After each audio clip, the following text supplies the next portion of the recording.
আজকে মাকে না অনেক মনে পড়ে, তাই ভিডিওটি বানিয়েছি। আর ভিডিওটি বানানোর মেন একটা উদ্দেশ্য হলো, মা বাবা এটা যে কি জিনিস।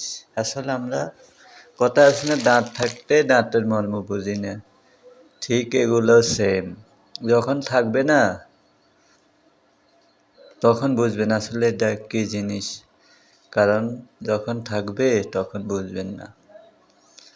আজকে অনেক দিন পর একটা ঘটনা আমাকে অনেক দুর্বল করে, ক্লান্ত করে ফেলছে।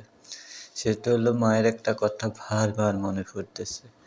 সেটা হলো এমন, যখন আমি থাকবো না তখন তুই বুঝবি, এখন বুঝোস না, এখন মায়ের কথা বিরক্ত বোধ করস, তখন বুঝবি আসলে মায়ের কথাটা আসলে বাস্তব, এখন বুঝি।